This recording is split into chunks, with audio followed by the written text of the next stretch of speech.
I was just going to say, Tyler, that is fun. You're right. Hello, everybody. Welcome back to another podcast of the Bickering Gamers. As always, here are your awesomest hosts in the history of the universe. This is Triple M reporting in. By the way, that wasn't... Hey everyone, Nara102 here. Hi, guys. By the way, that wasn't, That was not Triple M. That was our good friend Tim. Tim's back. How's it going, Tim? What's your name again? I forgot what your name is.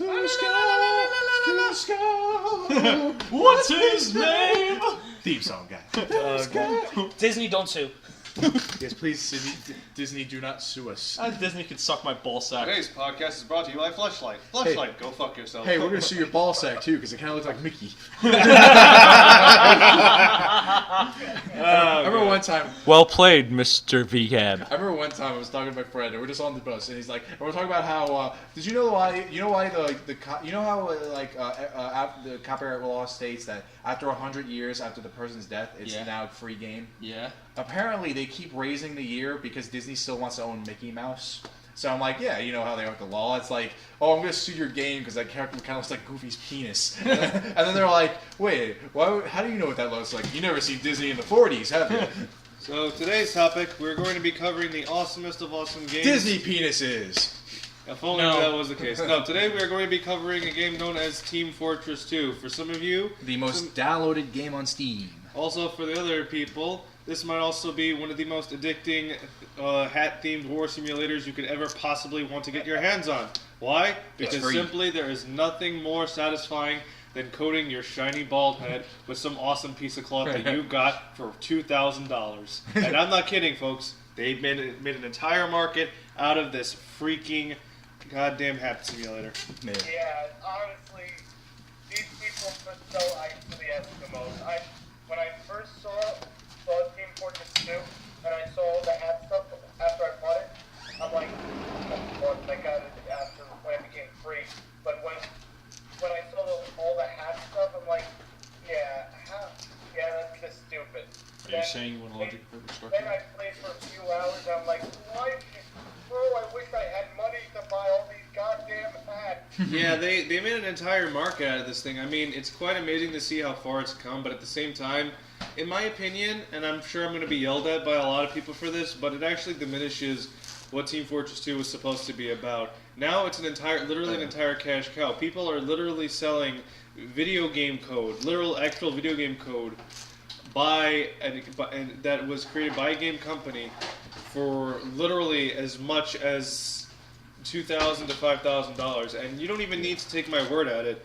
You can go on other websites, which I will not name for certain copyright reasons. Well, you gotta understand, this is what happens with free-to-play games. It's never free-to-play. That's how it works. Exactly. The first Team Fortress was your standard game, but what made it unique was not only you had a more cheery, artistic art style, a little more bright, very different for its genre, but also the classes made it, The classes made things interesting. You had your own... Because if there's one thing at the time, it came at the perfect time because we got a huge overflow of shooters. And the fact it was a third-person shooter made it unique already. Mm-hmm. But adding different types of gameplay along with a very bright and colorful art direction really worked. And when Team Fortress 2 came out, it really made a lot of great improvements because a lot of people had complaints of that game. And the fact that it's free on Steam, that's what really was the clincher. It used to not be free, which was sort of the kicker. I think it was honestly better that it became free in certain aspects. It's the same thing as Temple Run. Temple Run got incredibly popular when it became a free to play. Yeah, but then afterwards people played it into the ground. By the way, exactly. That's what happens. I will agree with you on one thing. One of the biggest things that made me really hooked on Team Fortress 2 was not only the replayability of it, and the appeal of the classes, but the fact that you could pretty much have Team Fortress 2 be a sort of metagame where you could play it 100 different ways, and even though it's the same map, the same classes, the same everybody, you can still have an entirely different experience. For example, what you guys will probably see in game footage that I recorded is that many times I've actually stopped entire team fights because everybody wants to sit around and dance to the conga. Are you saying you want to lodge a complaint with Star Command? Screw that. We're gonna conquer our way to victory. Yeah, you know, it's like that's what I love about it too. And this includes its fan base. It has a lot of great humor. I've seen, especially since a lot of people like to animate the characters, and they're very memorable. They're very fun. They're very different. Their designs are very different. It's cool. You know, it pops out in the eye. That's what games need. Yeah, especially that video I just showed you where the heavy apparently is a jetpack. Yeah, that was funny. Oh god, I can imagine. So for those of you who are not familiar, I'm sure everyone here is familiar with Team Fortress 2, but those of you who aren't, a quick synopsis. 9 different classes, each with its own different play style. They also have different unlockable weapons. Quick synopsis of them: the Scout, basically fastest class, but one of the weakest, able to outrun every other class. He specializes in evasion as well as being able to capture control points, which are another factor of the game. You can do your own research for this. Capture control points twice as fast, or push the bomb cart if you are into payload game modes. Push the bomb cart twice as fast. The next class is the Soldier, who is one of the main offensive classes. I was gonna say, Tyler, very classy, leaving the door open while taking a piss. Yeah, He closed it. Don't worry, internet. yeah. The second class is the Soldier, one of the most played classes. And the talking microphone around. Yeah. Whoever has the talking microphone is the one allowed to speak to you. The Soldier is the next most popular class. One of the key features of the Soldier is able to is able to rocket jump to extremely awesome places, as well as has a lot of high offensive power. Actually, you'll see a lot of times that entire maps are designed around the basis of practicing rocket jumping. So you should see some of the videos that people put on YouTube. They're absolutely insane. Can you not do that, man? Please. Excuse me. Can you not do that, please? Hang on, what was that, Nick? Get that, man. I've never been able to rocket jump. Yeah, it takes practice. Yours truly, myself, I have problems. I always have problems myself with it. Yeah. Anyway, the third class, which some of you might also like to describe as a flamer, is the Pyro. The Pyro excels in short-range combat. Yeah, puns. Very punny. The third class is the Pyro, excels in close-range combat, and one of his unique mechanics is able to inflict afterburn, where he lights a person on fire and they will take damage over time for a certain amount of time. Another key mechanic that not many classes are capable of is what's called the air blast, which they're able to redirect projectiles that are fired by an enemy or thrown by an enemy, and direct it back to the enemy with higher chance of damage, although it is a precise mechanic. The next class is the Devilman. This is probably one of the most versatile classes created, with a lot of melee weapons created for this class. But the main shtick of the Devilman is able to indirectly target enemies, such as firing grenades over walls or positions, or laying sticky bomb traps, and otherwise creating a lot of hectic work for the enemy team. Finally, Just got on. Jimmy shows up. Bum, bum, bum, bum. Ooh. Hold on, guys. We'll be right back. Aw. And ladies and gentlemen, we are back. Sorry about that. We just have a newcomer joining. Please introduce yourself. I think he's been here long enough to know who he is. Shadow Draco, that's you. Introduce yourself, you limey prick. Yeah, what he said. Now, we don't have Lyme disease. Really? That's right, we're not all first. Except for Greg, he's yet to admit it. He's a very tasty banana. Yeah, I'll show you a freaking banana. Well, you know, alright? our DNA, human and banana DNA are very similar. Yeah, they are. Anyway, getting back on track, the Devilman is... Back on track. Back on track. The Devilman is one of the most versatile and probably one of the most played classes. Although there have been a lot of debates and controversies over him simply because everyone likes to spam sticky bombs. And there's some very prolific language. That's the camper of the This is not a camper. This basically is the equivalent. He's Ness from Super Smash Bros. 64. Yeah, pretty much. Just think of a PK Starstorm on steroids. Yeah. But anyway, getting back to Team Fortress 2 before we go off on another tangent. Tyler, The what are fifth you class. Hang on, let's go on another tangent. Tyler, what are you making? English muffins with butter. Oh, cool. Are you toasting them? Yeah. Do you mind if I have English one? muffins with butter. That's not Awesome. very original. Okay, now we can return. The fifth class, which is probably one of my most favorite classes, is the Heavy. The Heavy basically specializes Sounds like me. as Tyler's basically. Actually, the it kind of electron looks of the like him too. Yeah. Have you ever seen it? Oh yeah, just need to shave his head. Yeah. The heavy is the Yeah, equivalent. He's some stubble too going on. Yeah, the heavy is regarded as probably the tip of the spear or the pinnacle of the defensive classes, simply because he has a large health pool, he's moved the slowest, as well as sports probably one of the most powerful weapons in the game, the minigun. Takes a bit to spin up, takes a little bit to do damage, but overall is probably one of the most lethal weapons if you can get into the right position. The biggest back of the though is that he's slow. He's the slowest class out of a lot of. Yeah, he might seem intimidating He's if you know. Snorlax. Yeah, pretty much. If you know how to deal with him, Again, he's me. he can be probably one of the most easiest that's why I classes always to name my kill. Snorlax Tyler. Yeah. But is not a lie. But at the same time, he can also probably be one of the most dangerous classes if you know how to play him.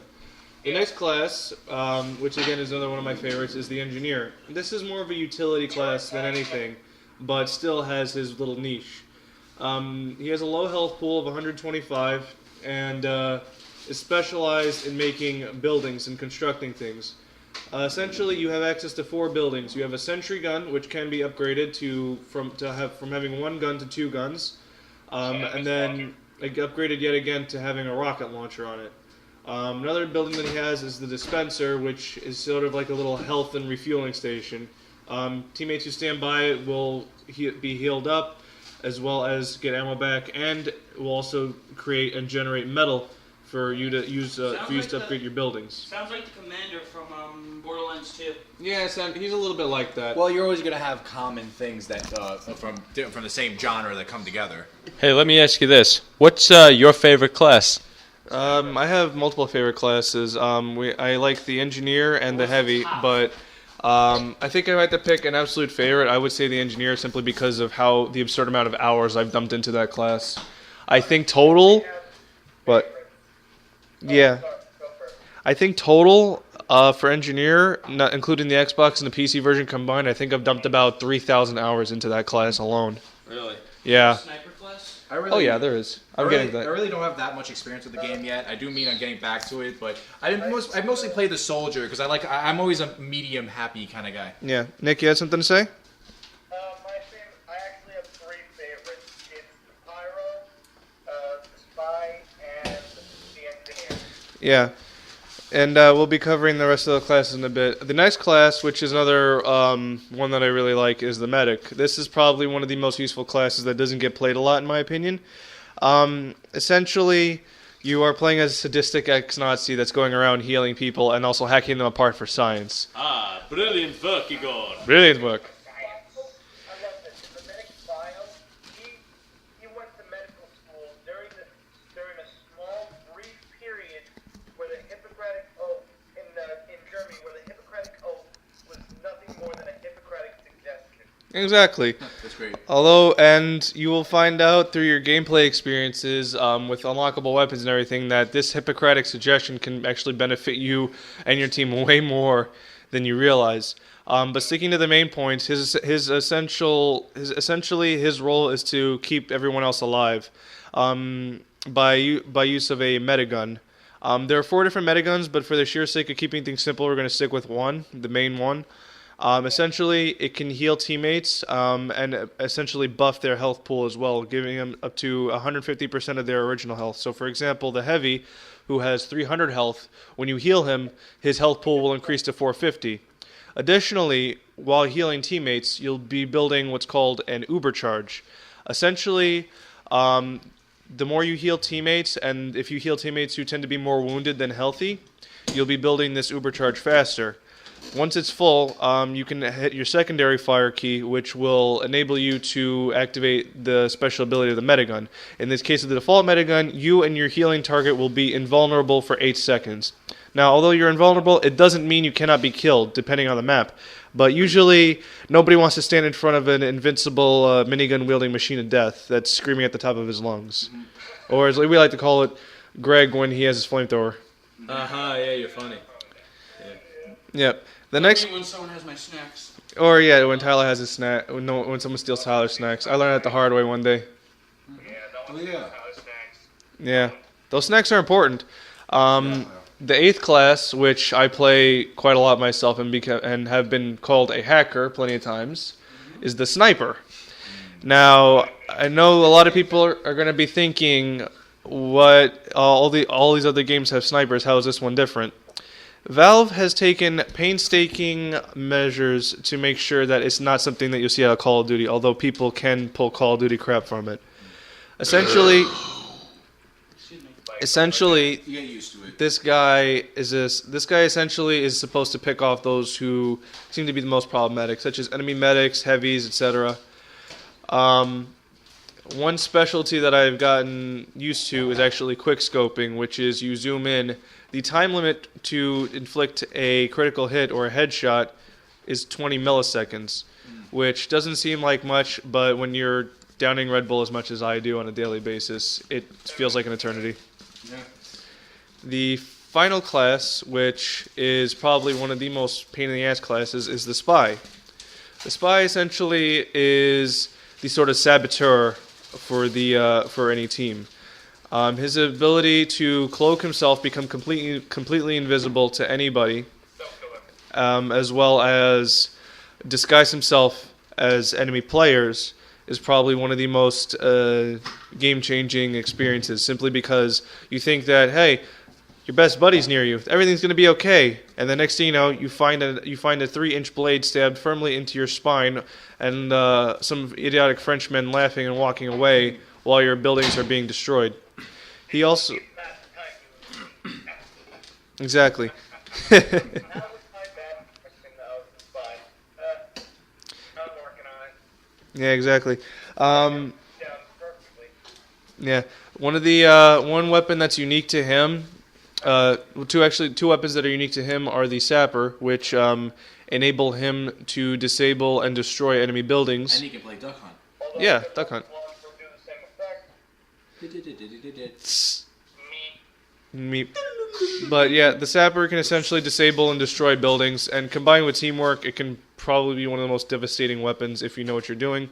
The other mechanic that's unique to him is the backstab. Basically, for lack of a better way to say it, if you're behind your enemy It's pretty and self-explanatory. yeah, basically get behind your enemy, shiv him in the spine with a knife, and laugh as he screams as he drops dead at your feet. Tyler, you scared me. You will also find out that through playing this game, there can be an extensive amount of ways to customize your gameplay experiences. For example, I personally use a weapon called the Your Eternal Reward, which takes away your disguise, but upon stabbing an enemy, you instantly disguise as him, and there's no sound or record of you killing him, except, if people notice it, which is hard to. But it's absolutely hilarious when you stab an engineer behind his own sentry and assume his disguise without anyone knowing. Yeah, and it's like, There's an Invisawatch that he uses called the Ringer. That one's my favorite. Yeah. It disables your ability to go invisible, yet once you have it activated, you basically have an extra life. When someone kills you, quotation marks, instead of dying, you will immediately go invisible and a copy of you will lay on the floor. Yeah. They won't think it yet, so they'll have the false sense of security that the spy is out of the area, when all of a sudden, wham, they get backstabbed. Yeah, the only thing you need to be careful with those is that there's three things. One, if it's too predictable, people are going to know you're still alive. You have a damage reduction buff when you first go invisible, but if you get shot too much, it'll go away. The second thing is that if you get lit on fire while you go invisible, you'll be revealed still. Yeah, So the that's- fire's supposed to be like the antithesis from the Yeah. spy.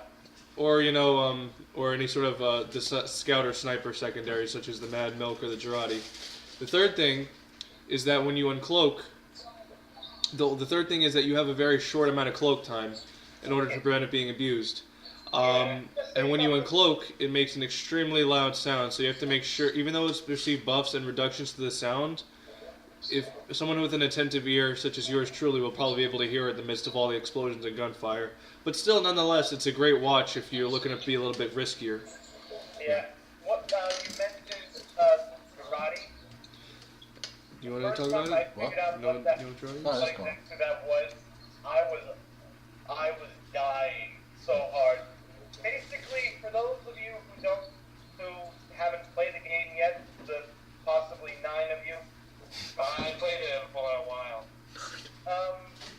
you are not one of the 9. You are part of the 91%. Okay. Okay. You're not supported by Democrats. Basically, Bickering Gamers is not a political affiliate of any kind, and nor will we express our political affiliate because this is a gaming channel. Bitch. Continue, please. Disclaimer. Karate is, I kid you not, a jar of piss. A jar of piss. This sounds like that South Park game for the N64. Yeah. Is this I played it. T-Rex P? There's humor. Because Yeah. basically what you're doing is throwing a jar. What the sniper does is throw a jar of piss on players. And this makes them weaker, which makes too much sense. One. Two, it's funny as hell just to see them walking around with yellow drops. Drops. Oh, okay. You know, as a sniper, I can actually tell you, if you throw piss on yourself along with shit and dirt, you'll actually get rid of your scent. Yeah. Animals only go to scents that are unfamiliar. So if you bathe in the most dangerous animal's piss in the forest, you will not. They will run away from you. Or they'll just not know you're there. If you shower yourself in bear pit, like say you want to... So basically, go to a bear, Yeah. collect their piss while they're hibernating in a jar, Yeah. sell it to people, and tell them you will be the safest man in the forest, and you can totally be Tarzan for a day. Yep. Anyway, enough about that crap. Let me ask you this. Anyone here... I mean, listen, I don't really have Team Fortress. I've watched it played. Hold it. You, out of all of us, do not have Team Fortress. Well, Yeah, Team isn't Fortress it, only a Steam game? Yeah, I don't have that, though.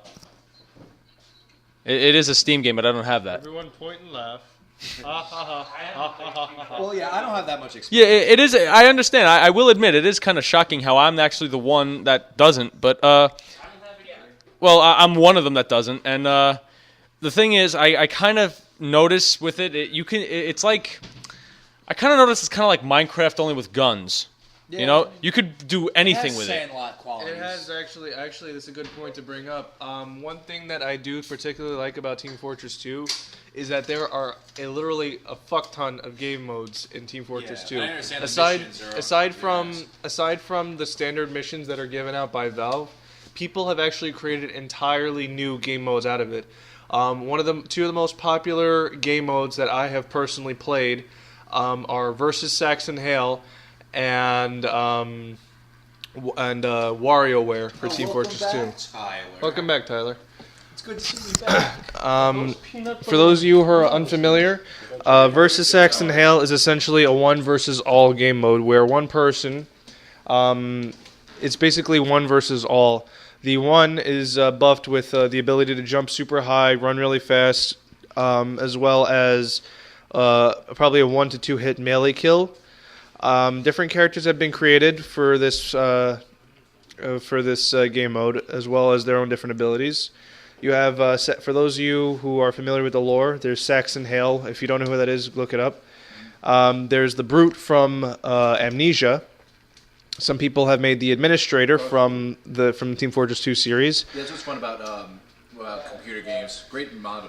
Yeah, there's plenty of characters. I'm probably barely touching the gist of it. And there's even one person who there's one more character I can't remember off the top. Oh wait, no, it's a guy who creates similar Team Fortress 2 videos. Someone called Star. I'm sure you can find his channel somewhere on YouTube. But but this game mode is pretty popular.